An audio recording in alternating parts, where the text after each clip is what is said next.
কাজী নজরুল বলেছেন, এ বিশ্বে যা কিছু সুন্দর চিরকল্যাণকর, অর্ধেক তার করিয়াছে নারী, অর্ধেক তার নর। চিল্লায় বলেন ঠিক কিনা? এজন্য এই মহাবিশ্বের এই সভ্যতায় আপনাদের যেমনি অবদান, আমাদের বোনদের অবদান আছে না নাই? স্বামী স্ত্রী এই দুজন মিলে এই বিশ্ব সভ্যতা তৈরি হয়েছে। এজন্য দুজনের মধ্যে সম্পর্ক হবে পোশাকের মতো। পোশাক যেমনি দেহের সাথে লেগে থাকে, স্বামী স্ত্রীর মধ্যে এরকম সুসম্পর্কের দরকার আছে না নাই? আচ্ছা, আজকে আমরা জানার চেষ্টা করব কি করে স্বামী আর স্ত্রীর মধ্যে এই সুসম্পর্ক বাড়ানো যায়, ইনক্রিজ করা যায়। কি করে আমাদের মধ্যে মারামারি, কাটাকাটি, ঝগড়া, ডিভোর্স এই রেটটা কমানো যায়, এ ব্যাপারে আমাদের জানার দরকার আছে না নাই?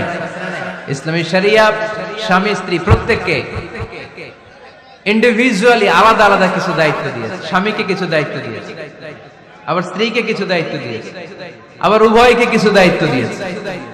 আমরা শুরুতে স্বামী স্ত্রীর উভয়কে আল্লাহ তাআলা কি দায়িত্ব দিয়েছে এটা জানবো। তারপরে স্ত্রীদেরকে আল্লাহ তাআলা কি দায়িত্ব দিয়েছেন সেটা জানবো। সবশেষে স্বামীদেরকে আল্লাহ তাআলা কি দায়িত্ব দিয়েছে সেটা জানবো। এই দায়িত্বগুলো পালন করার মধ্য দিয়ে দাম্পত্য জীবনকে সুখময় করে দিবে কে? আল্লাহ। শুরুতে আমরা জানবো দ্য কালেক্টিভ রেসপন্সিবিলিটি, যৌথ দায় দায়িত্ব কি আছে স্বামী আর স্ত্রীর, কেমন করে দাম্পত্য জীবনকে সুখময় শান্তিময় করতে হয়। একটা দাম্পত্য জীবন কলহমুক্ত করতে চাইলে, সুখময় করতে চাইলে সর্বপ্রথম স্বামী স্ত্রীর যেটা খেয়াল রাখতে হবে সেটা হচ্ছে স্বামী স্ত্রীর উভয়ের স্যাক্রিফাইসের মানসিকতা থাকা লাগবে। স্যাক্রিফাইস, আওয়াজ করে আমার সাথে সাথে বলেন স্যাক্রিফাইস। এই স্যাক্রিফাইস ছাড়া দাম্পত্য জীবন টিকবে? দুইজনেই যদি ঝগড়া করে, দুইজনেই যদি রেগে যায়, ঝামেলা আছে না নাই?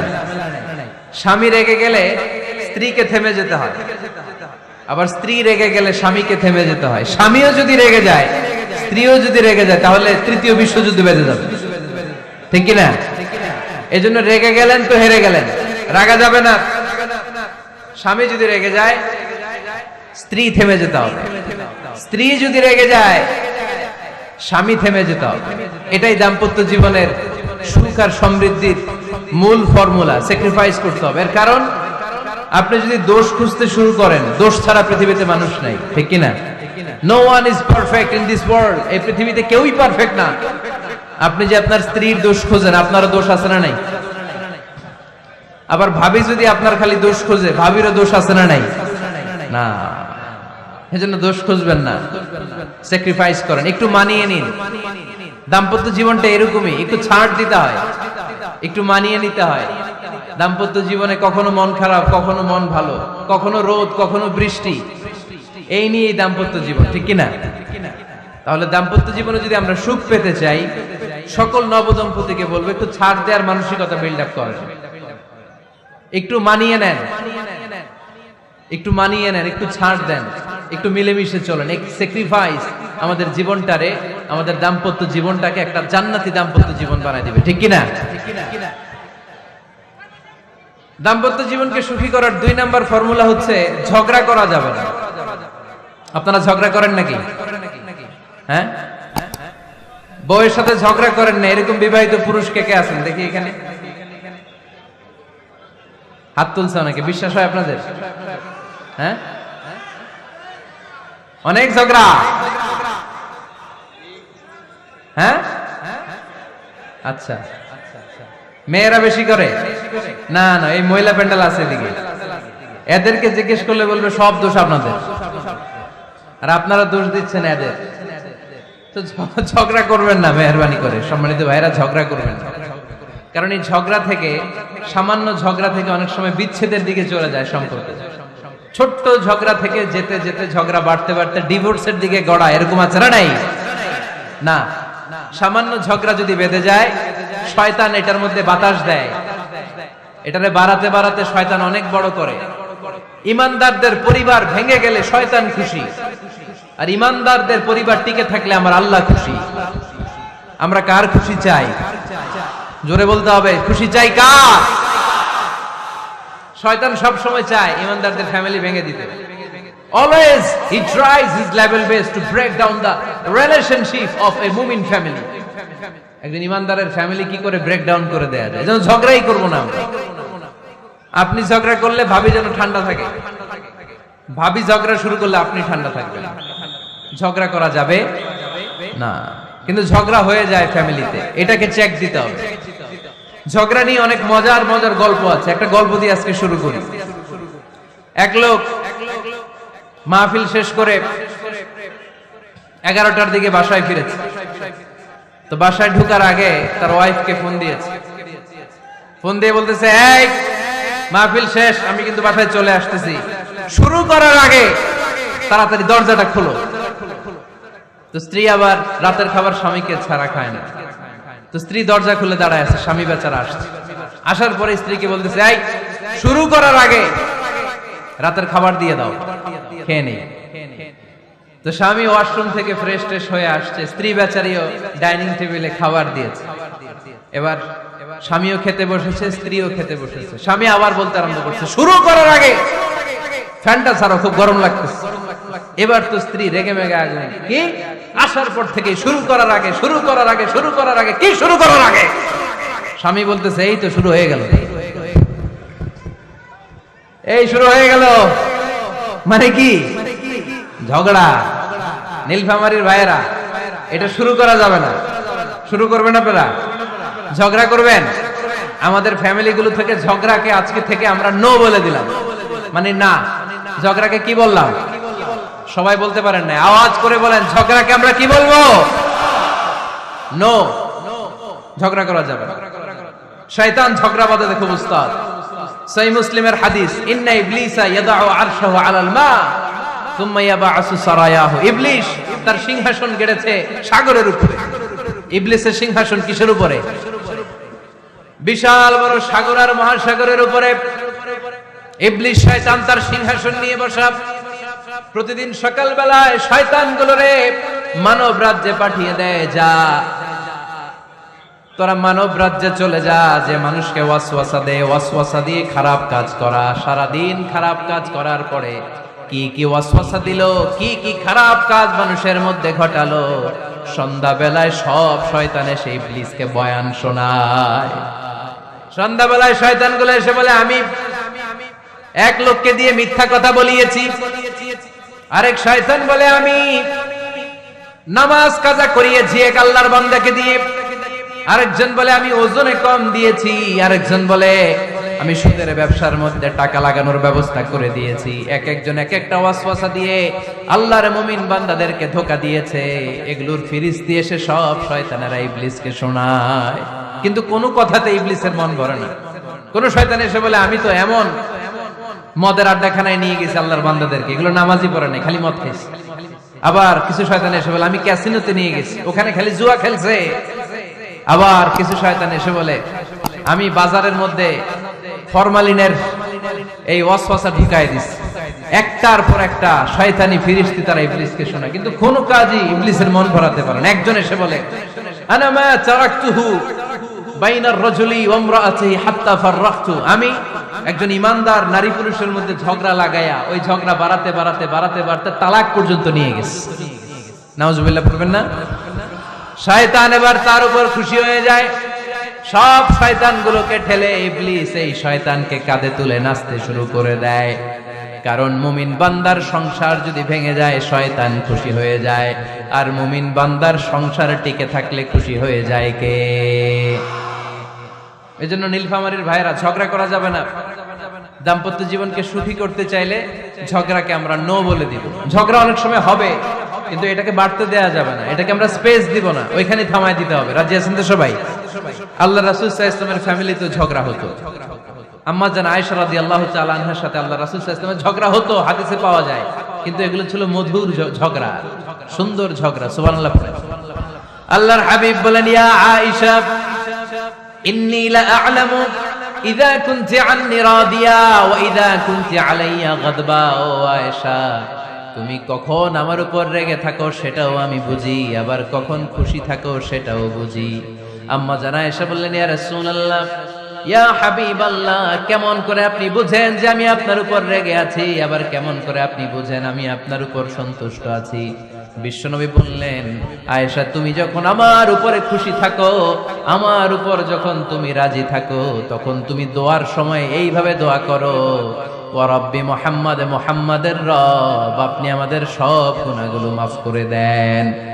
আর যখন তুমি আমার উপর রেগে থাকো, তখন তুমি আমার নামটা মুখ দিয়ে উচ্চারণ করো না। ও আয়েশা, তখন তুমি দোয়ার সময় বলতে থাকো, ওয়া রাব্বি ইব্রাহিম, ইব্রাহিমের রব আপনি আমাদের সব গুনাহগুলো মাফ করে দেন। যখন তুমি খুশি তখন আমার নামটা মুখে নাও, যখন তুমি আমার উপর রেগে থাকো তখন তুমি আমার নামটা মুখে নিতে চাও না। আম্মা জান আয়েশা বললেন, ইয়া রাসূলুল্লাহ, ইয়া হাবিবাল্লাহ, মা আহজুরু ইল্লা ইসমাক, আমি শুধু আমার মুখ থেকে আপনার নামটারে সরায় রাখি, আমার হৃদয় থেকে কোনোদিন আপনারে সরাতে পারি না। মা আহজুরু ইল্লা ইসমাক, নবী হে, আমি তো শুধু মুখ থেকে আপনার নামটারে বাদ দেই, আমার হৃদয় থেকে তো আপনারে বাদ দিতে পারি না।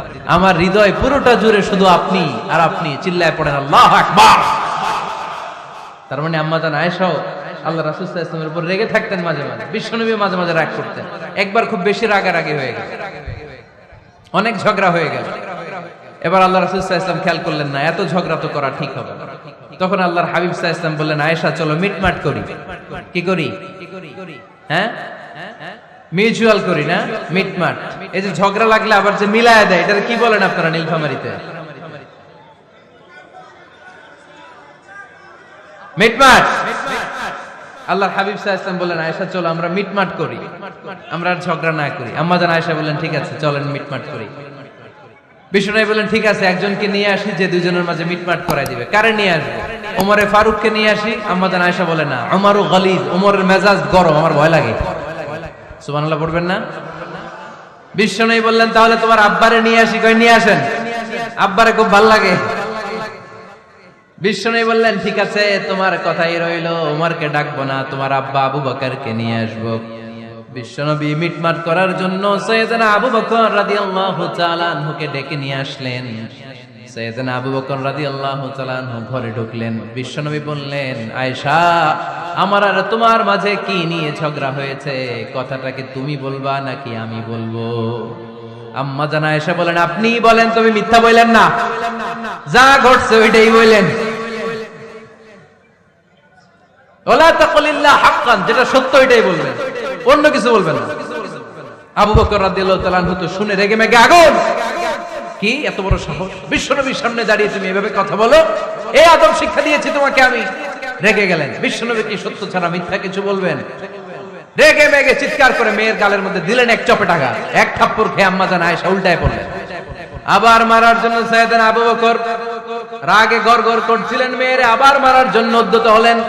বিশ্বনবী অবস্থা ভয়ঙ্কর দেখে সাইয়েদনা আবু বকরের সামনে দুই হাত মেলে এইভাবে দাঁড়িয়ে গেলেন। বিশ্বনবীকে যখন আবু বকর রাদিয়াল্লাহু তাআলা আনহু দাঁড়াতে দেখলেন, সাইয়েদনা আবু বকর মুহূর্তের মধ্যে থেমে গেলেন। সুবহানাল্লাহ পড়েন। সাইয়েদনা আবু বকর রাদিয়াল্লাহু তাআলা আনহু ঘর থেকে বের হয়ে গেলেন। এবার বিশ্বনবী আম্মা জান আয়েশার কাছে যেয়ে বলেন, ও আয়েশা দেখো, আমি তোমারে মাইর থেকে বাঁচাইলাম, আমি না থাকলে তোমার বাবা তোমারে আসে শেষ করে ফেলতো, ঠিক কি না? আমি বাঁচাইছি তোমারে। ইয়া আয়েশা কাইফা রাআইতিনি আনখাসতুকি মিনার রাজুল, দেখছো আয়েশা কেমনে বাঁচাইলাম তোমারে? আজকে আমি না থাকলে এমন পিট্টি দিতে তোমার বাবা, একেবারে খবর হয়ে যাবে। আম্মা জান আয়েশা লজ্জায় পড়ে গেলেন, হেসে দিলেন। বিশ্বনবীও হেসে দিলেন। সুবহানাল্লাহ পড়েন।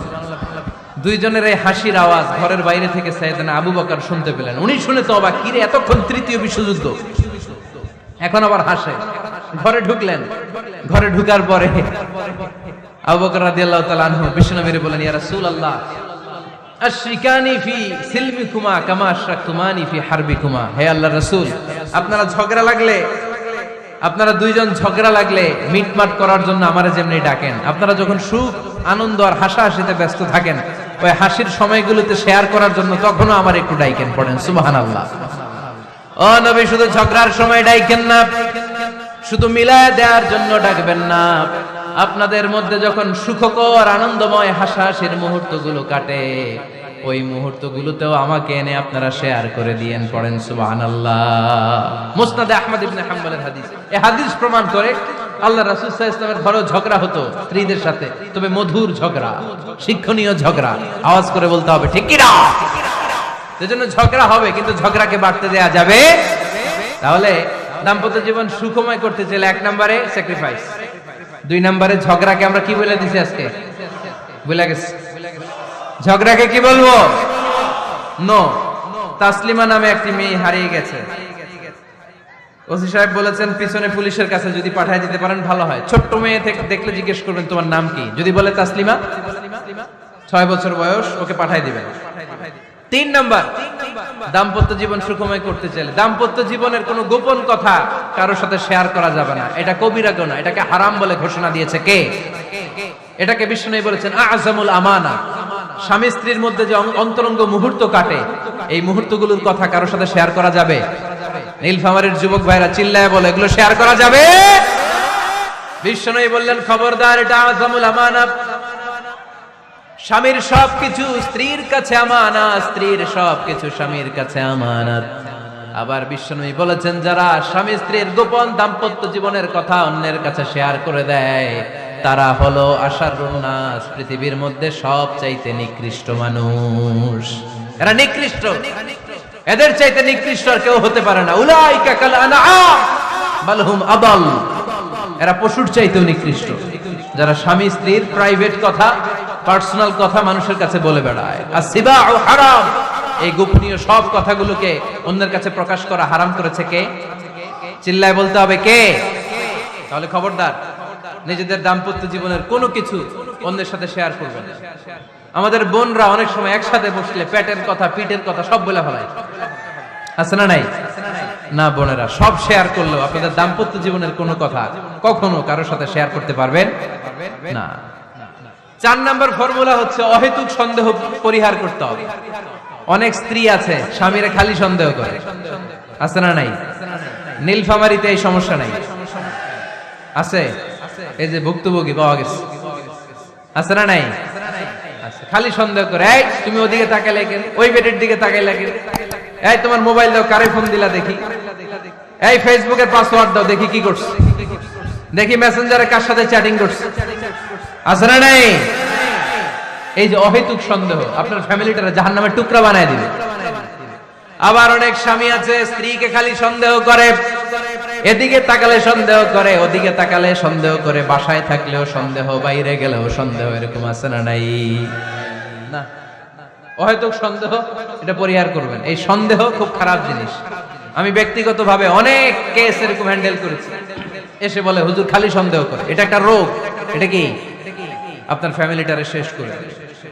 এজন্য অহেতুক সন্দেহ পরিহার করবেন। হ্যাঁ, সত্যি যদি পরকীয়ার কোনো ঘটনা ঘটে থাকে ওটা নিয়ে বসেন, ফেস টু ফেস কথা বলেন, ফ্যামিলি মিটিং করেন, সরাসরি সেটেল করার চেষ্টা করেন। কিন্তু অহেতুক সন্দেহ একটা রোগ। এই রোগ থেকে আল্লাহ তুমি দাম্পত্য জীবনকে বাঁচাও। আমরা আওয়াজ করে পড়বো আমিন। 5 নাম্বার, স্বামী স্ত্রী একে অপরকে আল্লাহর বিধান স্মরণ করায় দিবে। স্বামী যদি ফজরের সময় ঘুমায় থাকে স্ত্রীর ডেকে দেওয়ার দরকার আছে না নাই? আবার স্ত্রী যদি ঘুমায় থাকে স্বামীর ডেকে দেওয়ার দরকার আছে না নাই? কোন স্বামী যাবে জান্নাতে, তার স্ত্রী যাবে জাহান্নামে। আবার স্ত্রী হবে জান্নাতি, স্বামী যাবে জাহান্নামে। এরকম আমরা চাই নাকি? আমরা যখন জান্নাতে যাব আমার স্ত্রীর হাত ধরে একসাথে জান্নাতে ঢুকতে চাই, ঠিক কি না? আবার আমার স্ত্রী যখন জান্নাতে যাবে সে একা ঢুকতে পছন্দ করবে? এজন্য আমরা দুনিয়াতে যেমনি এক ছাদের নিচে, এক জায়গায়, এক বাড়িতে, জান্নাতেও আমরা এক বাড়িতে থাকতে চাই। আওয়াজ করে বলতে হবে ঠিক কি না? এজন্য গবেষকরা বলেছে স্বামী স্ত্রীর ভালোবাসাটাকে তারা বলে লাভ পিরামিড। কি পিরামিড? লাভ পিরামিড। এই ত্রিভুজ আকৃতি। কি রে ভাই? আচ্ছা, লাভ পিরামিড, ত্রিভুজ আকৃতি, ট্রায়াঙ্গেল। আপনারা ত্রিভুজ চিনেন? কথা কয় না। ত্রিভুজের কয় কোণা? কয় কোণা? 3 কোণা। এই যে এরকম, তাই না? এজন্য স্বামী স্ত্রীর ভালোবাসাটাকে বলে লাভ পিরামিড। উপরের কোণ সমুচার মতো না, উপরে থাকে আল্লাহ আর ডানে স্বামী, বায়ে স্ত্রী। এই 2 কোণায় স্বামী স্ত্রী আর উপরের কোণায় আল্লাহ। স্বামী স্ত্রী যদি আল্লাহর আনুগত্যের দিকে যেতে চায়, যতই তারা the couple come to Allah, they come closer to each other। তারা যদি আল্লাহর কাছাকাছি যায় তারা নিজেরাও কাছাকাছি হয়, ঠিক কি না? তারা আল্লাহর কাছে যেতে যেতে যেতে যেতে আল্লাহর ইবাদতে যদি একেবারে আল্লাহর কাছে চলে যায় তারা নিজেরাও কাছাকাছি চলে যায়, ঠিক কি না? তারা আল্লাহর আনুগত্য থেকে যত দূরে সরে যত দূরে সরে তারা নিজেরাও নিজেদের থেকে তত দূরে সরে পড়ে, চিল্লায় বলেন ঠিক কি না? লাভ পিরামিড এটা। এজন্য the closer the couple comes to Allah, the closer the couple comes to each other. কাপল স্বামী স্ত্রী আল্লাহর ভালোবাসা নিজের মধ্যে যত গাঢ় করবে, আল্লাহর আনুগত্য যত বেশি করবে, আল্লাহর ইবাদত যত করবে, নিজেরাও তত কাছাকাছি আসবে। আর আল্লাহরে যত ভুলবে, নিজেদের মধ্যে বড় বড় ফারাক করে দিবে কে? তাহলে এই পাঁচটা বিষয় স্বামী স্ত্রীর উভয়ের উপর বর্তায়। এগুলো মেনে চললে দাম্পত্য জীবনকে সুখময় করে দিবে কে? আল্লাহ। এবার আমরা শুনবো আমাদের বোনদেরকে, যে ডান দিকে আমি শুনলাম আমাদের বোনদের বিশাল প্যান্ডেল আছে না নাই? আচ্ছা, আজকে বোনদের দিয়ে শুরু করি। স্ত্রীদেরকে আল্লাহ কি দায় দায়িত্ব দিয়েছে একটা ফ্যামিলিকে সুন্দর করতে, একটা দাম্পত্য জীবনকে সুন্দর করতে? স্ত্রীর 1 নম্বর দায়িত্ব হচ্ছে she should make a comfort to her husband. স্ত্রীর উচিত স্বামীর জন্য ঘরটাকে প্রশান্তির নীড় বানিয়ে রাখা। কি বানিয়ে রাখা? প্রশান্তির নীড়। স্ত্রী হওয়া উচিত এমন যাকে দেখলে স্বামীর চোখ জুড়ায়, স্বামীর প্রাণ জুড়িয়ে যায়, স্বামীর হৃদয়টা ঠান্ডা হয়ে যায়, ঠিক কিনা? আর স্ত্রীর দিকে তাকালে যদি মেজাজ গরম হয়ে যায়, মেজাজ খিটখিটে হয়ে যায়, ঝামেলা আছে না নাই? ঝামেলা আছে। এজন্য মেহেরবানি করে আমাদের বোনরা যারা, এমন কোন কাজ করবেন না যেটা স্বামীর মেজাজকে খিটখিটে করে দেয়। কারণ আল্লাহ তাআলা আপনাদেরকে তৈরি করেছে লিতাসকুনু ইলাইহা, স্বামী আপনার কাছে গেলেই যেন তার হৃদয়টা প্রশান্ত হয়ে যায়, ঠিক কিনা? অনেক স্ত্রী আছে না জেনে না বুঝে স্বামীর সাথে এমন খিটখিটে মেজাজ দেখায় যেটা স্বামীর জন্য মেনে নেওয়া কষ্টকর। আমি একটা জরিপে পড়েছি, পৃথিবীর অনেক স্বামী স্ত্রীর কারণে হার্ট অ্যাটাক করে মারা যায়। আছে না নাই? এই তো ভুক্তভোগী পাওয়া গেছে। স্বামীর জন্য একটা ত্রাস হয়ে দাঁড়ায় স্ত্রী, ত্রাস। অনেক স্বামী আছে স্ত্রীর এরকম আচরণের কারণে, অতিরিক্ত প্রেসার ক্রিয়েট করার কারণে স্ত্রীদেরকে ভয় পায়। অবশ্য নীলফামারীর কোন স্বামী তার স্ত্রীরে ভয় পায় না। ভয় পায়? স্ত্রীরে ভয় পান কে কে দেখি?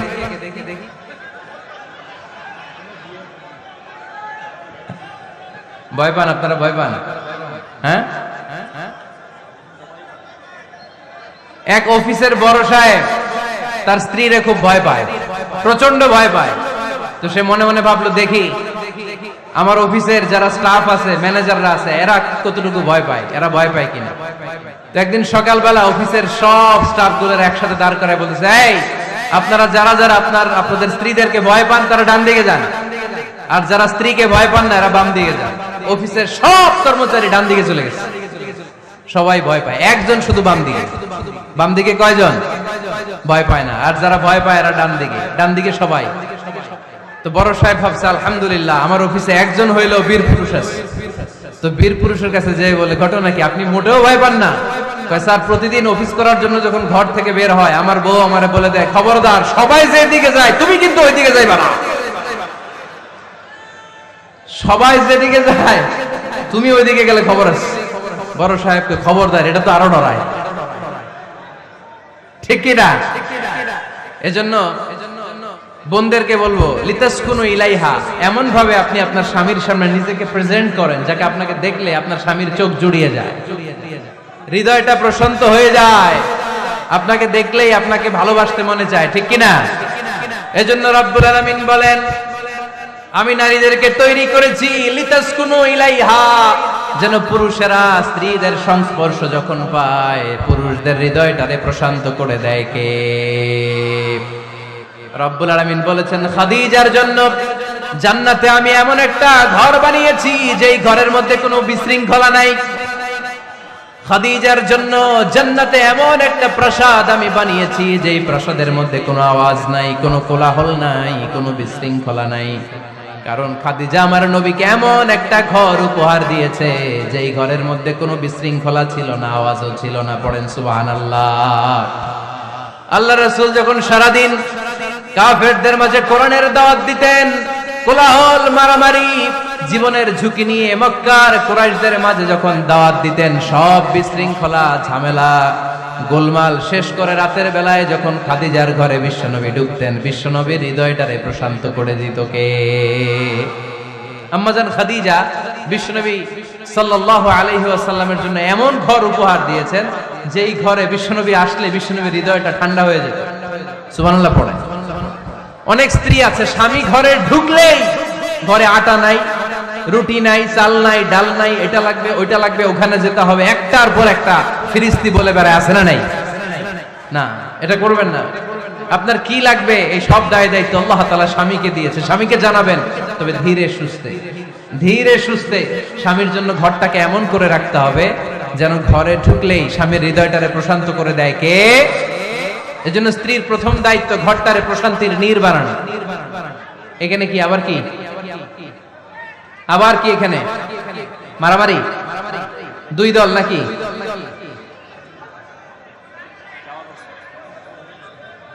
আপনাদের মনোযোগ আছে না গেছে? কষ্ট হচ্ছে? হ্যাঁ, অনেক রাত হয়ে গেছে তো, প্রায় 10:30। হ্যাঁ, তাকবীর পড়েন, লিল্লাহে তাকবীর। তো কিছু লোক ওঠা বসা শুরু করলেন কেন? হ্যাঁ, 1 নাম্বার, 2 নাম্বার, 3 নাম্বার নাই তো আবার? হ্যাঁ, 1 নাম্বার নাকি পেশাব করা, 2 নাম্বার নাকি টয়লেটে যাওয়া, 3 নাম্বার নাকি এইটা। বিড়ি খান আপনারা? বিড়ি আর সিগারেটের সাথে মুসলমানের সম্পর্ক আছে? না। কোন মুসলমান সিগারেট খেতে পারে? বিড়ি টানতে পারে? কারণ এটা এমন একটা খাবার যে খাবার টয়লেটে ঢুকেও খাওয়া যায়। সিগারেট ছাড়া কোনো খাবার টয়লেটের ভেতরে খাওয়া যায়? কথা বলেন, খাওয়া যায়? এবং সিগারেট পৃথিবীর এমন খাবার যে খাবারের গায়ে এই খাবারের বদনাম লেখা থাকে, ঠিক কিনা? সিগারেট ছাড়া পৃথিবীর কোন খাবারে ওই খাবারের বদনাম আছে? কথা বলেন। ধরেন আপনাদের নীলফামারীতে নতুন 1 প্যাকেট বিস্কিট বেরিয়েছে, যে বিস্কিটের গায়ে লেখা এই বিস্কিট খাওয়ার 1 ঘন্টার মধ্যে ডায়রিয়া শুরু হবে। ওটা খাইবেন কে কে? খাবেন আপনারা? কি বলবেন দোকানদারে, তোর বিস্কিট তুই খা, তোর ডায়রিয়া হোক, ঠিক কিনা?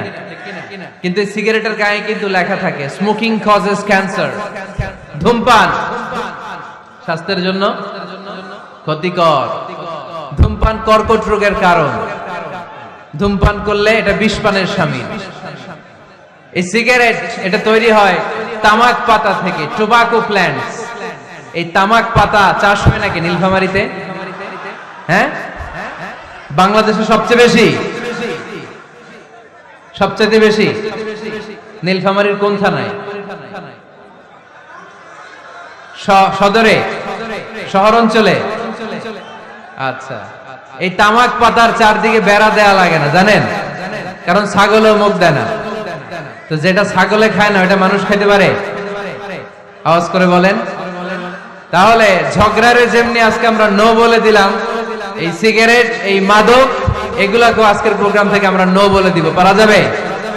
মাদককে আমরা নো বলে দিলাম। আওয়াজ করে বলেন, মাদক আর সিগারেটকে কি বললাম? নো। আল্লাহ তুমি বোঝার তৌফিক দান করো, আমরা পড়ি আমিন। একটা সুখী দাম্পত্য জীবনের জন্য স্ত্রীর 2 নাম্বার দায়িত্ব হচ্ছে স্বামীকে ইন্সপায়ার করা, স্বামীকে সাহস যোগানো, পিছন থেকে ড্রাইভিং পুশের মতো কাজ করা। কারণ স্বামীকে যখন স্ত্রী সাহস যোগায়, স্বামীর সাহস বেড়ে যায়, ঠিক কিনা? আল্লাহর হাবিব সাল্লাল্লাহু আলাইহি ওয়াসাল্লামের কাছে কোরআনের আয়াত নাযিল হলো, ইকরা বিসমি রাব্বিকাল্লাযী খালাক, খালাকাল ইনসানা মিন আলাক, ইকরা ওয়া রাব্বুকাল আকরাম, الذي علم بالقلم علم الإنسان ما لم يعلم। পড়েন আল্লাহু আকবার। সূরাতুল আলাকের 5 আয়াত হেরা গুহায় যখন নাজিল হয়ে গেল, বিশ্বনবী সাইয়েদনা জিবরাইলকে নিজ আকৃতিতে দেখলেন, পা থেকে মাথা পর্যন্ত দেখে বিশ্বনবী ভয় পেয়ে গেলেন। বিশ্বনবী সাল্লাল্লাহু আলাইহি ওয়াসাল্লাম জীবনে 2 বার সাইয়েদনা জিবরাইল আলাইহিস সালামকে ওনার আসল আকৃতিতে দেখেছিল। আওয়াজ করে বলতে হবে কয়বার? 1 হচ্ছে মেরাজ রজনীতে সিদরাতুল মুনতাহায়, 2 হচ্ছে প্রথম যখন কোরআনের আয়াত নাজিল হয়, বিষ্ণু ইসা ইসলাম দেখলেন বিশাল একজন ব্যক্তি, পাটা হচ্ছে হেরা গুহায় আর মাথাটা হচ্ছে আকাশের উপরে। এই বিশাল একটা লোক সে কোরআনের 5 আয়াত নিয়ে এসেছে সূরাতুল আলাক, আর বলতে শুরু করেছে, ইয়া মুহাম্মদ ইকরা, আপনি পড়ুন, আপনি পড়ুন, আপনি পড়ুন। 3 বার পড়ার আদেশ করার পরে বিষ্ণু ইসা ইসলাম পড়তে আরম্ভ করলেন, ইকরা বিসমি রাব্বিকাল্লাযী খালাক, খালাকাল ইনসানা মিন আলাক, ইকরা ওয়া রাব্বুকাল আকরাম আল্লাযী আল্লামা বিল কলম, আল্লামাল ইনসানা মা লাম ইয়ালাম। বিষ্ণু ইসা ইসলাম পড়তে আরম্ভ করলেন। প্রথম কোরআনের আয়াত যখন নাজিল হয়ে গেল, বিষ্ণু ইসা ইসলাম ভয় পেয়ে গেলেন। হাত নাড়াচ্ছেন কেন আপনারা? হ্যাঁ, কি স্ক্রিনে দেখা যায়? আহারে কি আনন্দ আকাশে বাতাসে, সবাই খুশির ঠেলায়, খুশিতে আনন্দে ঠেলায় না? আল্লাহর হাবিব সাল্লাল্লাহু আলাইহি ওয়াসাল্লাম ভয় পেয়ে গেলেন। আপনাদের মনোযোগ তো নাই মনে হচ্ছে, তা হাত নাড়াচ্ছেন কেন? এদিকে তাকান। খরগোশের কানের মতো কান দুইটারে খাড়া করে। কোরআনের আয়াত যখন নাজিল হলো, আল্লাহ রাসূল সাল্লাল্লাহু আলাইহি ওয়াসাল্লাম ভয় পেয়ে গেলেন। বিষ্ণু ইসা ইসলামের হৃদয় কাঁপতে আরম্ভ করলো। কোরআনের 5 আয়াত নিয়ে হেরা গুহা থেকে বিশ্বনবী আম্মা জান খাদিজাতুল কুবরা রাদিয়াল্লাহু তাআলা আনহার কাছে চলে আসলেন। এসে ডেকে বললেন, খাদিজা জাম্মিলুনি জাম্মিলুনি, কম্বল দিয়ে তুমি আমারে চাপা দাও, আমার ভয় লাগছে, মনে হয় আমি বাঁচব না। আম্মা জান খাদিজা বললেন, কি হয়েছে আপনার? বিশ্বনবী বললেন, বিশাল বড় একটা লোক কোরআনের 5 আয়াত নিয়ে এসেছে। ওই লোকের পা হেরা গুহার মধ্যে, মাথাটা আকাশের উপরে, এত বিশাল সত্তা, বিশাল কোন মানুষ জীবনে আমি দেখি নাই। এসে সে পরিচয় দিয়েছে সে নাকি জিব্রাইল ফেরেশতা। বিশ্বনবী বললেন, মনে হয় আমি বাঁচব না, আমার জ্বর চলে এসেছে, আমার হৃদয়ের মধ্যে কাঁপুনি শুরু হয়েছে, তুমি আমারে কম্বল দিয়ে চাপা দাও। আম্মা জান খাদিজা বললেন, ও নবী ভয় পাবেন না, আমার আল্লাহ কোনদিন আপনারে অপমান করবেন না। সুবহানাল্লাহ পড়েন। ওয়াল্লাহি ওয়াল্লাহি লা ইউখজিক আল্লাহু আবাদা। নবী গো, আল্লাহ আপনার অপমান করবেন না, কারণ আপনার মধ্যে এমন এমন ভালো ভালো গুণ আছে, এই গুণাবলীগুলি যে মানুষের মধ্যে থাকে তাকে আমার রব কোনদিন অপমান করতে পারে না। চিল্লায় বলেন ঠিক কি না? নবী হে, ইন্নাকা লা তাসিলুর রাহিমা, আপনি আত্মীয়তার সম্পর্ক বজায় রাখেন। ও নবী, তাসদুকুল হাদিসা, সব সময় আপনি সত্য কথা বলেন। ওয়া তাহমিলুল কাল্লা, আপনি মানুষের বোঝা টেনে দেন। ওয়া তাকসিবুল মা'দুমা, যার উপার্জন করার কেউ নাই, নিজে গায়ে খেটে আপনি তারে উপার্জন করে দেন। ওয়া তুঈনু আলা নাওয়াইবিল হক, সত্য যেখানে বিপন্ন সেখানে আপনি সাহসী সৈনিকের মতো দাঁড়িয়ে যান। সুবহানাল্লাহ পড়ুন। নবী হ্যাঁ, আপনি ভয় পাবেন না, কারণ আপনি এমন অসাধারণ ব্যক্তিত্ব, এমন জনকল্যাণমূলক কাজের আঞ্জাম আপনি দেন, এরকম লোককে আল্লাহ কখনো অপমান করতে পারে? আপনি চালিয়ে যান, আপনাকে থামানোর মতো অপশক্তি গোটা বিশ্বে দ্বিতীয়টা নাই। চিল্লায় বলেন ঠিক কি না? বিশ্বনবীকে সাহস জুগিয়েছেন, এরকম সাহস জোগানোর মতো স্ত্রী আমাদের দরকার আছে না নাই? বিশ্বনবী সারাদিন বাইরে যখন কাফের মুশরিকদের অত্যাচার অনাচার সহ্য করে ঘরে আসতেন, আম্মা জান আয়েশা এমন সাহসিকতার বাণী শোনাতেন, এমন মোটিভেশন শোনাতেন, এমন ইন্সপায়ারেশন দিতেন, বিশ্বনবী সারাদিনের সব দুঃখ কষ্ট ভুলে গিয়ে এর পরের দিনের দাওয়াতি কাজের জন্য নতুন করে এনার্জি ফিরে পেতেন। চিল্লায় পড়েন আল্লাহু আকবার। এজন্য স্ত্রীর 2 নাম্বার কাজ হচ্ছে স্বামীকে সাহস যোগানো। 2 নাম্বার কাজ কি? স্বামীকে সাহস যোগানো, স্বামীকে সাপোর্ট দেয়া। স্ত্রীর 3 নাম্বার কাজ হচ্ছে স্বামীর ডাকে সাড়া দেয়া। কি দেয়া? স্বামী যদি স্ত্রীর সঙ্গ পেতে চায়, স্ত্রীর ওই ডাকে সাড়া দিতে হবে। রাতের বেলা স্বামী যদি স্ত্রীর সঙ্গ চায়, আর স্ত্রী যদি সঙ্গ না দিয়ে চলে যায়, ফজর পর্যন্ত স্ত্রীর উপর আল্লাহর ফেরেশতারা লানত দিতে থাকে। চিল্লায় পড়েন নাউযুবিল্লাহ। তবে হ্যাঁ, ভ্যালিড যদি কোনো কজ থাকে, ভ্যালিড কজ, অসুস্থতা, অন্যান্য কমপ্লেক্সিটি যদি থাকে সেটা ভিন্ন ব্যাপার। কিন্তু ইগোর কারণে, ইগো, মেজাজ দেখিয়ে, রাগ দেখিয়ে কোনো বোন যদি স্বামীর আহ্বানে সাড়া না দিয়ে মুখ ফিরিয়ে চলে যায়, ফজর পর্যন্ত আল্লাহর ফেরেশতারা ওই মহিলার উপর লানত দিতে থাকে। আওয়াজ করে পড়তে হবে নাউযুবিল্লাহ। আবার বিশ্বনবী বলেছেন, খবরদার, রমজান ছাড়া কোন নফল রোজা কোন স্ত্রী যদি রাখতে চায়, নফল রোজা রাখার আগে স্বামীর কাছ থেকে যেন সে অনুমতি নিয়ে নেয়। নফল রোজা, আওয়াজ করে বলেন কি রোজা? ফরজ রোজা না।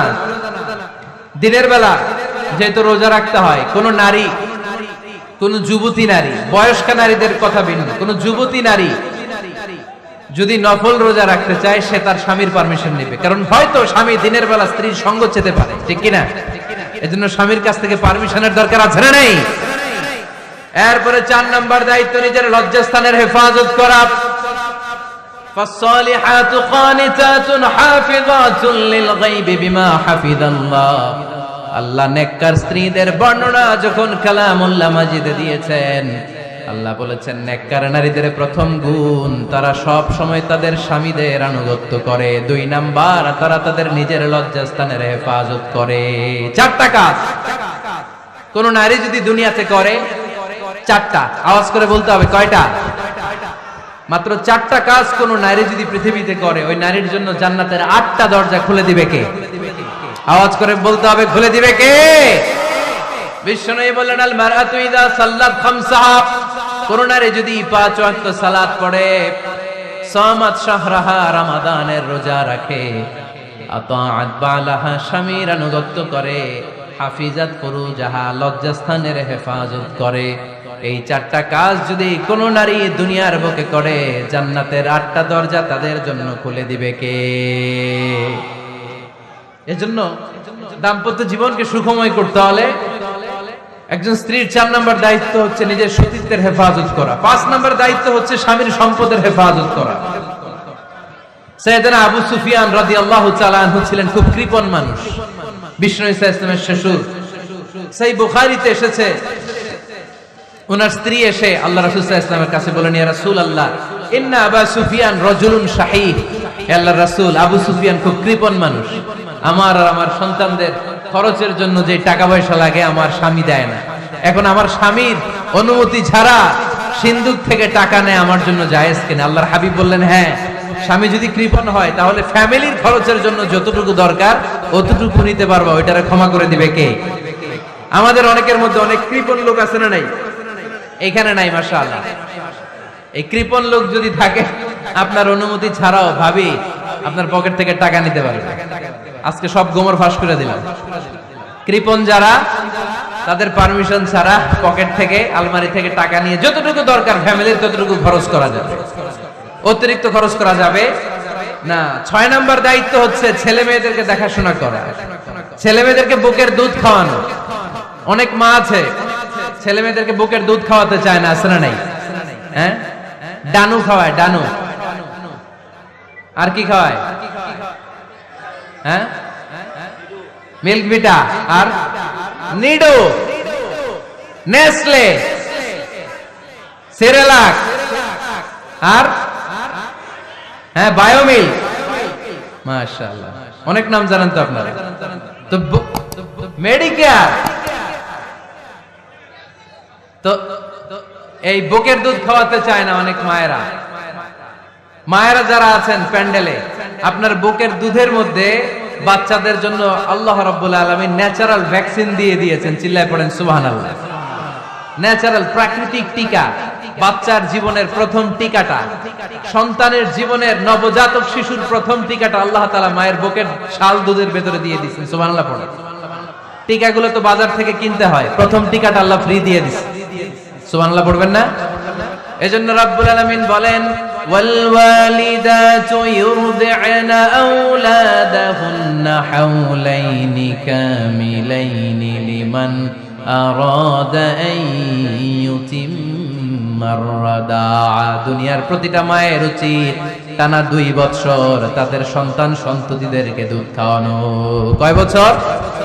আওয়াজ করে বলতে হবে, কয় বছর? মায়ের বুকের দুধ যে ছেলেগুলো খায় না, এদের ব্রেনের গ্রোথ হয় না। এগুলো হয় বলদা নাম্বার 1। কি হয়? বলদা নাম্বার 1। ফার্মের মুরগির মতো এগুলা। ফার্মের মুরগি দেখছেন? হ্যাঁ, ফার্মের মুরগি দেখবেন যে দোকানে যখন কিনতে যাবেন, এটারে নিয়ে যেখানে ওজন করে ওইখানে বসা রাখলে ওইখানেই বসে থাকে, আধা ঘন্টায় উঠবে না, এটা বসেই থাকে। আর গ্রামের মুরগি দেখছেন, দেশি মুরগি, ধরতে পারবেন এটারে? খবর আছে, ঘাম ছুটায় ছাড়বে। তো মায়ের বুকের দুধ যেগুলা খায় এগুলো দেশি মুরগির মতো, আর এই নিডু খায় যেগুলো, এগুলো 1 নাম্বার বলদা হয়, আর ফার্মের মুরগির মতো হয়। ঠিক কিনা? উদাহরণটা দিলাম এই জন্য, আপনার সন্তানের ভবিষ্যতের কথা বোঝানোর জন্য উদাহরণটা দিয়েছে।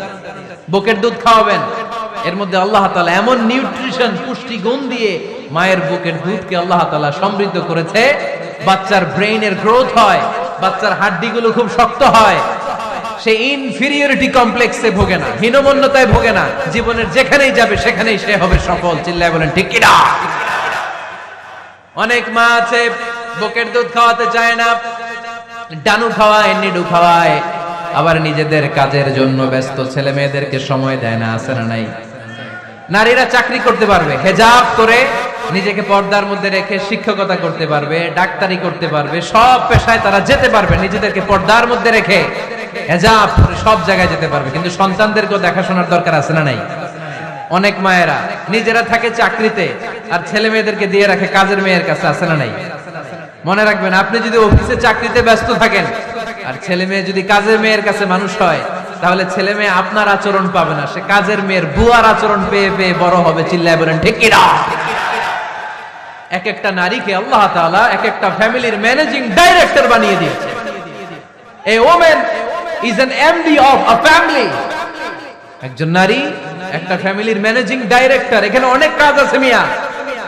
এখানে তার ফুড ম্যানেজমেন্ট এনশিওর করতে হয়, এখানে অনেক ডিপ্লোমেসি জানা লাগে। একজন নারীকে ফ্যামিলিতে টিকে থাকতে হলে কূটনীতি লাগে, শাশুড়ির সাথে বউয়ের ঝগড়া আছে না নাই, এটা ম্যানেজ করতে হয়।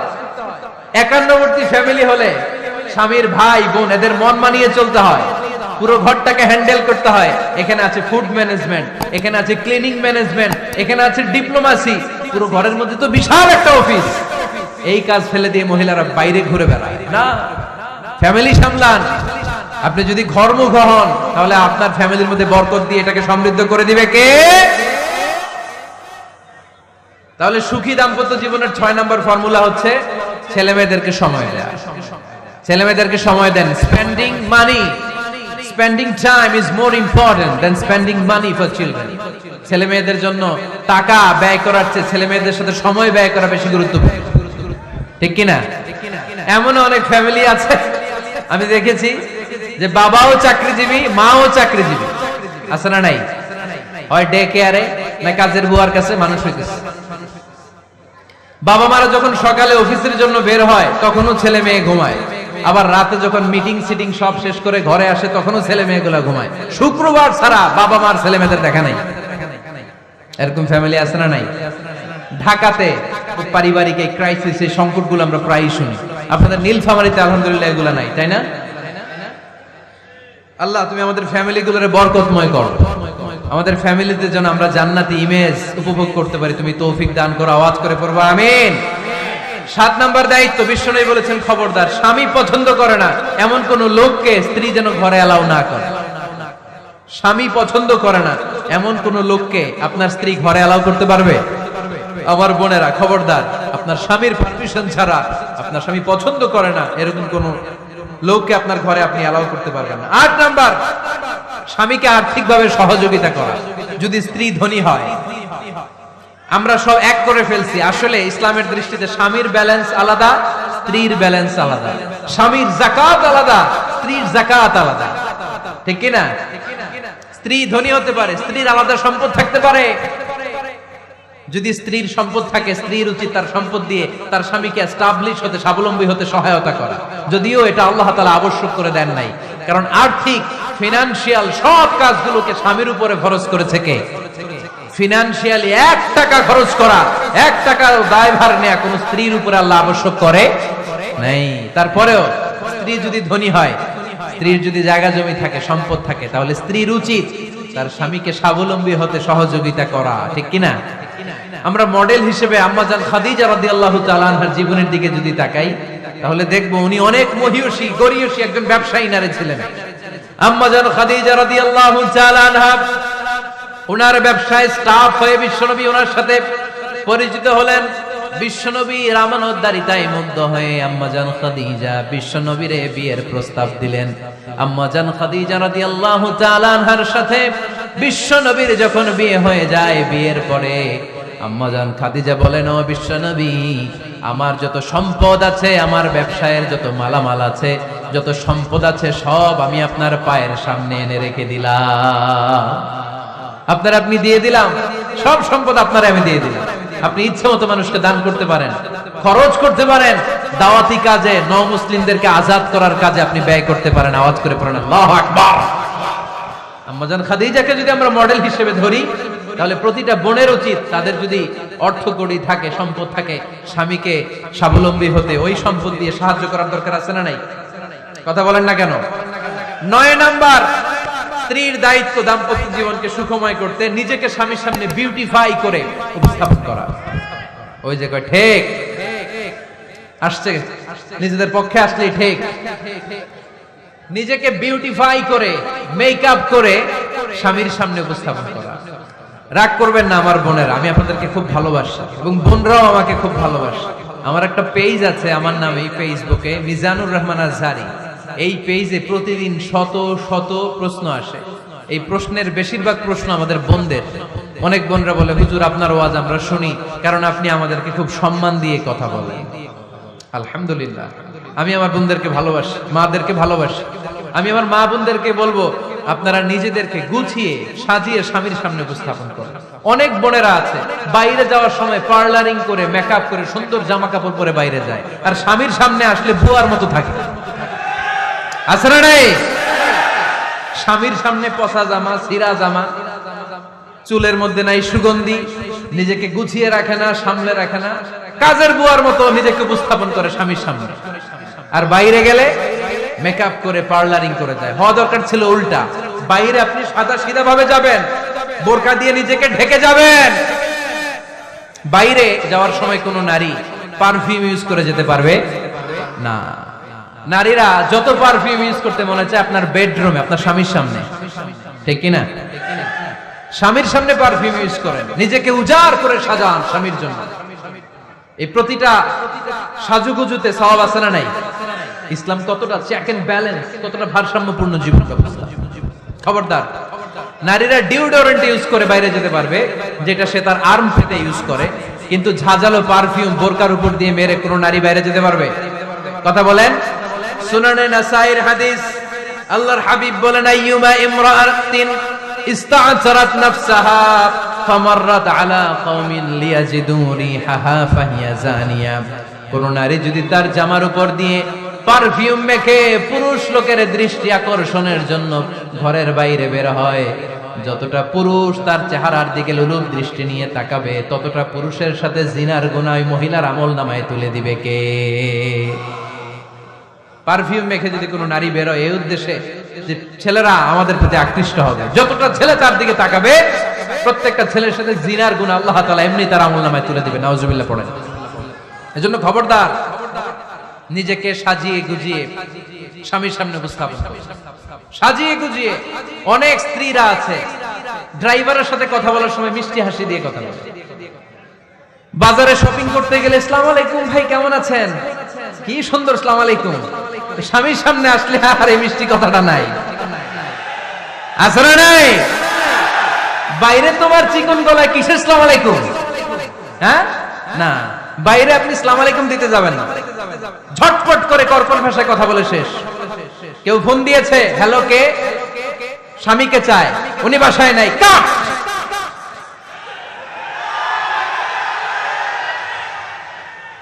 কারে চান? আপনার হাজবেন্ডের, নাই, কাট। মিষ্টি মিষ্টি আসসালামু আলাইকুম আসসালামু আলাইকুম বলা যাবে নাকি? খবরদার, খবরদার। বাজার করতে গেলে কি মিষ্টি হাসি, দোকানে গেলে কি মিষ্টি আলাপ, ড্রাইভারের সাথে কি সুন্দর কথা, সিএনজি ওয়ালার সাথে কি সুন্দর আলাপ, আর ঘরে আসলে এই চেহারাটা এরকম করে রাখে। আসরা নাই? ঘরে আসলেই স্বামীর সাথে খিটখিটে মেজাজ। না, উল্টো করে ফেলছেন আপনি। বরং স্বামী ছাড়া অন্যদের সাথে কথা শর্টকাটে সারবেন, যাতে কোনো ফিতনা চলে না আসে। চিল্লায় বলেন ঠিক কিনা? আর নিজেকে স্বামীর জন্য উজাড় করে সাজান, পার্লারিং করেন, বিউটিফিকেশন করেন, মেকআপ করেন, বেডরুমে পারফিউম মাখেন, নিজেকে উজাড় করে স্বামীর জন্য সাজান। সওয়াব দিয়ে আপনার আমলনামাটারে পূর্ণ করে দিবে কে? বিশ্বনবী যখন সফরে যেতেন, সফর থেকে ফিরে আসার সময় ডিরেক্টলি স্ত্রীর ঘরে যেতেন না। বিশ্বনবী একজনকে ঘরে পাঠিয়ে দিতেন, মদিনার উপকণ্ঠে কিছু সময় অপেক্ষা করতেন। আর বলতেন আজকে আমি আয়েশার ঘরে যাব, আয়েশারে যে বলো আমি এসেছি, কয়েক ঘন্টা পরে আয়েশার ঘরে আমি ঢুকবো। সুবহানাল্লাহ পড়েন। স্ত্রীকে সময় দিতেন, কারণ স্ত্রী হয়তো কাজ করে, ঘর গুছায়, ঘেমে থাকতে পারে, তাকে নিজেকে গুছানোর জন্য সময়ের দরকার আছে না নাই? লম্বা সফর শেষ করে, সহিহ বুখারীর হাদিস, বিশ্বনবী যখন সফর শেষ করে মদিনায় ফিরতেন, ডিরেক্টলি স্ত্রীর কাছে যেতেন না, মদিনার উপকণ্ঠে ওয়েট করতেন এবং বার্তাবাহককে পাঠাতেন যে বলো যে আজকে আমি সফিয়ার ঘরে থাকবো। সফিয়াকে সময় দিতেন 2-1 ঘন্টা, যাতে নিজেকে সাজিয়ে নিতে পারে। সুবহানাল্লাহ পড়ো। এজন্য প্রতিটা স্ত্রীর উচিত, আমার মা বোনেরা যারা আপনার মহিলা প্যান্ডেল থেকে শুনছেন, নিজেকে উজাড় করে স্বামীর জন্য সাজান। আপনার সাজুগুজু বেগানা পুরুষদের জন্য নয়, যে পুরুষদের সাথে দেখা দেওয়া জায়েজ নাই তাদের জন্য নয়, রাস্তার পুরুষের জন্য নয়। আপনার সাজুগুজু, আপনার সৌন্দর্য, আপনার বিউটি সব আল্লাহ তাআলা আপনার স্বামীর জন্য করতে বলেছে। চিল্লায় বলেন ঠিক কি না? 10 নাম্বার দায়িত্ব, স্বামীর ক্যাপাসিটির বাইরে না চাওয়া। আপনি জানেন স্বামীর বেতন হলো 20,000, আপনি এসে বলা শুরু করছেন, পাশের ঘরের ভাবিরে দেখলাম 25,000 টাকা দামের জামদানি শাড়ি কিনছে, আমারও একটা দিবা। আছে না নাই? তো আবদারটা হইলো? আবদারটা হইছে? আপনি তো জানেন আপনার স্বামীর ক্যাপাসিটি কতটুকু। আমার বোনেরা, আমার মায়েরা, খবরদার, আপনার স্বামীর ভেতরে আপনার জান্নাত, আপনার স্বামীর ভেতরে আপনার জাহান্নাম। আপনার স্বামীর মনকে খুশি রাখতে পারলে জান্নাতের দরজাগুলো আপনার জন্য খুলে দিবে কে? ক্যাপাসিটির বাইরে কিছু চাবেন না। এই 10টা স্ত্রীদের দায়িত্ব। এই 10টা পয়েন্ট যদি কোনো স্ত্রী স্বামীর জন্য এইভাবে স্যাক্রিফাইস করে করে এইভাবে আঞ্জাম দিতে পারে, এই স্ত্রীদের জন্য জান্নাতের দরজাকে খোলা রেখেছে কে? আওয়াজ করে বলতে হবে, খোলা রেখে দিয়েছেন কে? এবার আসবো আপনাদেরকে ধরবো। এবার আপনাদেরকে নিয়ে আলোচনা। একটা সুখী দাম্পত্য জীবনের জন্য কি সব দায় দায়িত্ব আল্লাহ তাআলা স্ত্রীদেরকে দিয়েছে নাকি? কথা কয় না কেন?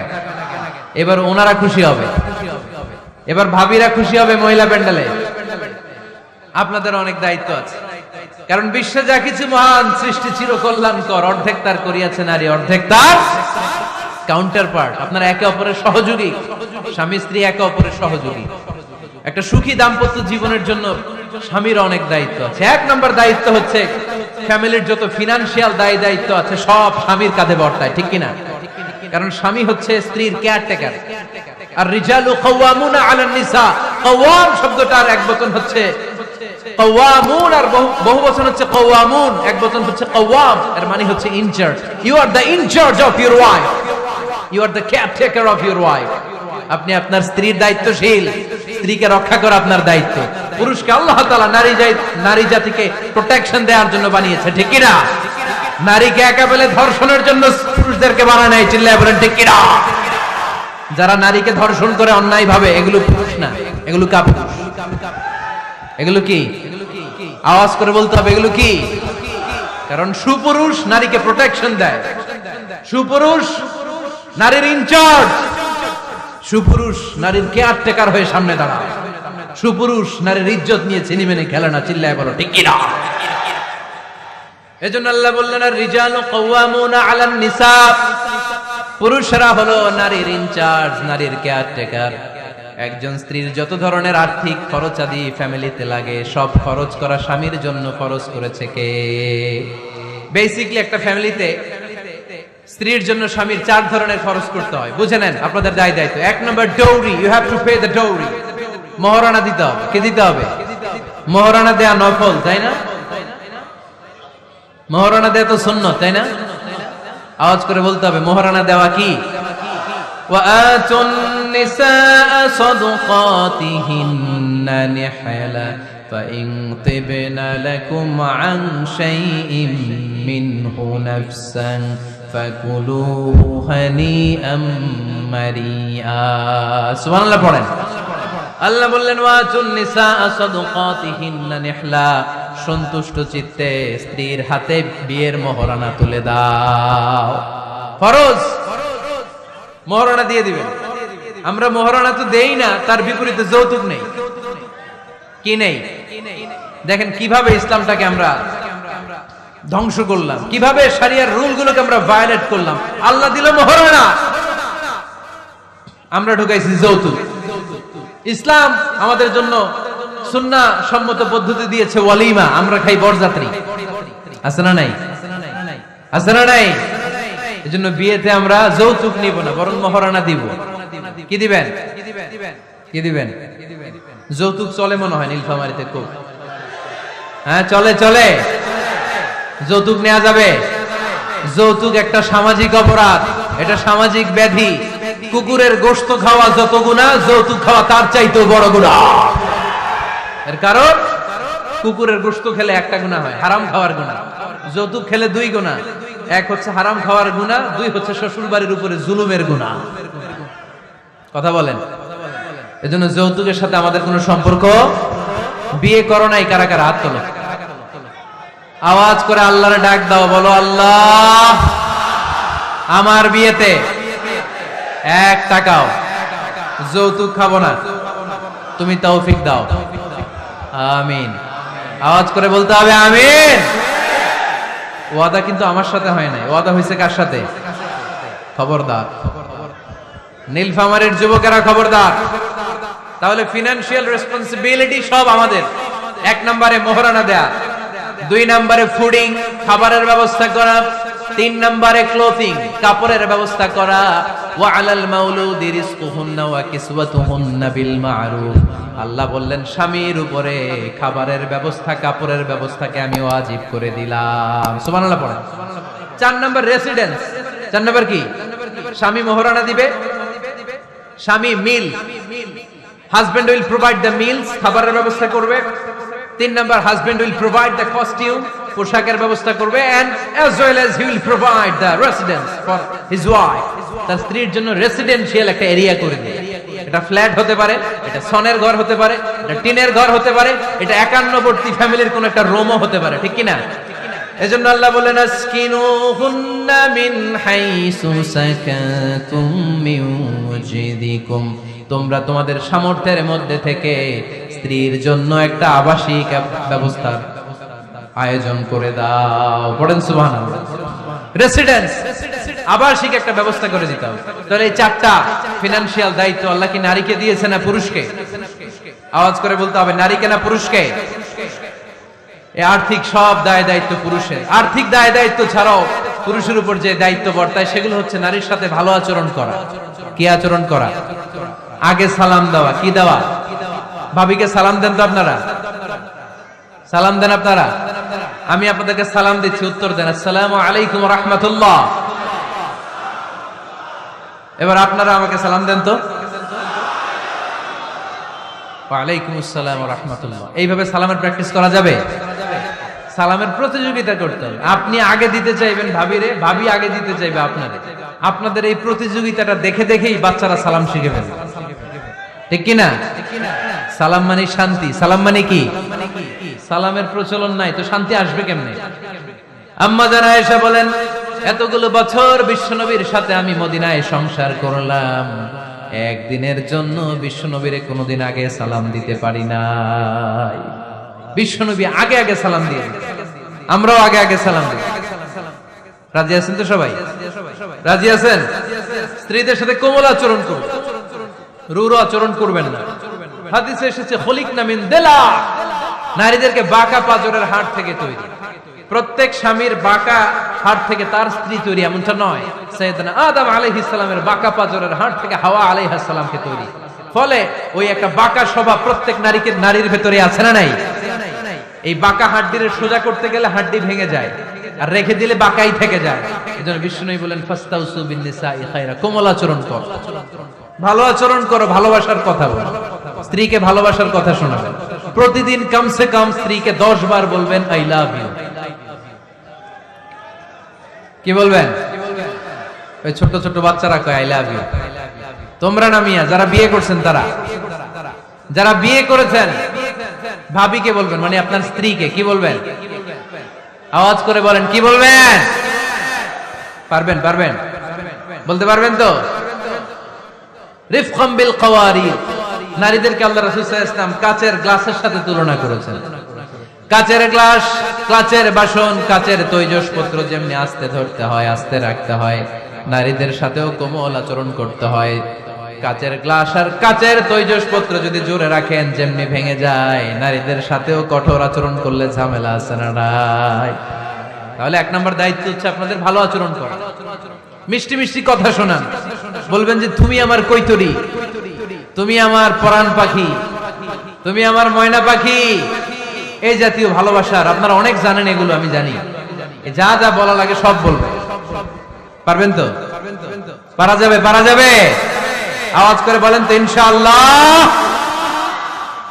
স্ত্রীর ব্যক্তিগত বৈধ কাজের সুযোগ করে দিতে হবে, তার ব্যক্তিগত যে চয়েস, তার ব্যক্তিগত কাজে বাদ সাধতে পারবে না যদি কাজটা হালাল হয়। অনেক স্বামী সামান্য কাজে ঝগড়া বাঁধে, স্ত্রীর ইচ্ছা হচ্ছে কাঁথা সেলাই শিখা, নকশি কাঁথা সেলাই শিখবে, স্বামী বলে না তুমি ওইটা শিখো, ল্যাঙ্গুয়েজ শিখো, আছে না নাই? স্ত্রী বলে না আমি রান্না শিখবো, ইউটিউবে সুন্দর রান্নার প্রোগ্রামগুলো দেখে আমি রান্না শিখবো, স্বামী বলে না তুমি কম্পিউটার শিখো, আছে না নাই? হালাল কাজে আপনি বাদ সাধবেন না। আম্মা জান আয়েশা রাদিয়াল্লাহু তাআলা আনহা ছোট্ট কাপড়ের পুতুল দিয়ে সাথীদেরকে নিয়ে ঘরে খেলতেন। বিশ্বনবী একদিন আম্মা জান আয়েশাকে নিষেধ করে নাই। আওয়াজ করে পড়েন সুবহানাল্লাহ। এজন্য স্ত্রীর বৈধ কাজে বাধা দেয়া যাবে? বাধা দেয়া যাবে।